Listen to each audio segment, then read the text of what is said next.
Hey legends, I hope you're all fantastic. On today's video, we have the Maxon Rotary Phaser, a pedal that I've not even heard about. This one is on loan to me from Verley over at Past Effects, who has been kind enough to loan me a bunch of their vintage modulation boxes. They also make some fantastic reimaginings of classic effects like their chorus ensemble and the elastic mattress. I have videos with those already up on the channel, but I guess this is kind of the other orange phaser, even though in the flesh it's more of a peachy color. I don't think my camera phone is quite capturing the lovely peach color that's going on with this pedal. There's three main controls. You've got speed, depth, and feedback, which can go into negative or positive feedback. This is a little pot that has like an indentation in it, so in the middle has no feedback. There's a three-way switch to select between 4, 6, or 10 stages of phasing, and then you've got an on and off switch. I'm going to be running this one in stereo, so let's start with a G chord and the clean sound.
So the addition of positive feedback in here really makes everything sound quite shimmery and lush, and you get this kind of ya-ya style formant effect out of it. Bringing it into negative feedback territory has a much different effect in there. I don't even have some strange onomatopoeia style word for it. I really, really like it with a bit of positive feedback on there, and I just love that 10-stage mode at pretty much the settings I had before. Where was it? Like the speed up around here and depth cranked up and no feedback. That is a beautiful thing. I'm going to revisit that one. You can hear that, yeah, it's got this beautiful phase tone about it, but you can push it in to sort of like a rotary speaker, Leslie style territory on there.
let's hear the 6-stage mode. I've added some reverb and delay in post, and I've cranked up the feedback rate and depth for a kind of no quarter intro style thing.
And you can really hear in that 10-stage mode with the feedback cranked up, you get almost like a kind of auto-wah style effect out of it, which I really, really like. All right, we've got some crunch now on the Les Paul. This is the starting point.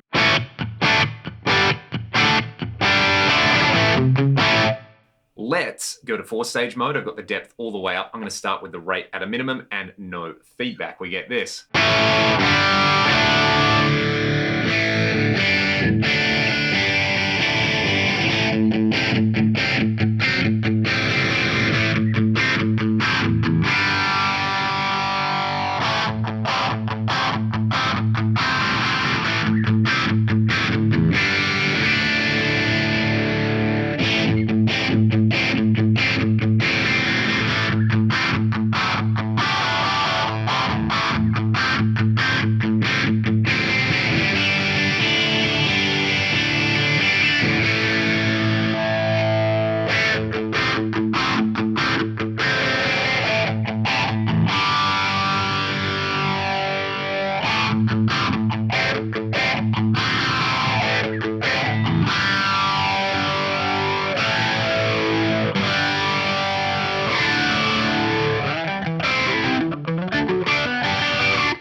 From memory, the original Phase 90 is a 4-stage phaser, but I kind of like the 6-stage mode on here with just a little bit of positive feedback on here, and I've finally figured out the word that describes the negative feedback sound on here for me. It's got like a metallic ringing about it rather than the kind of like yah-yah formant style thing that you get with positive feedback. I'm going to do the same thing with this kind of very, very dirty sound. I'm going to add some reverb and delay to it, and I'll just let you hear what this can do when you kick it in on a solo at these settings.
This is a really fun pedal, and even though it is so large and imposing, it's fairly easy to operate on there. I like that you can go from super subtle phasing sounds on there, which are going to work great with distortion, to totally over-the-top rotary style tones, living up to the rotary part of its name. If you don't want something this gigantic, it is probably worth hanging around until this little ditty from Past Effects is available to the public. This is their recreation, and I guess kind of like expansion of the rotary phaser. There is a waveform switch up here, and instead of the three-way switch, I'll put that up there, there is a mode controller on here. This one hasn't been released yet. I don't even have a working prototype just yet. This is just essentially the shell and I guess a mock-up of what it's going to be looking like. But keep your eyes peeled from Past Effects, and as soon as this one is finished, I will have a demo video up on the channel. So keep your eyes peeled for that. Again, shout out to Verley from Past Effects for letting me borrow this particular pedal. It was a whole lot of fun. Let me know your thoughts in the comment section below, and let me know what your favorite phaser of all time is as well. If you want to support what I do on the channel, there's links in the video description. Hope you all have a fantastic day. Catch you next time.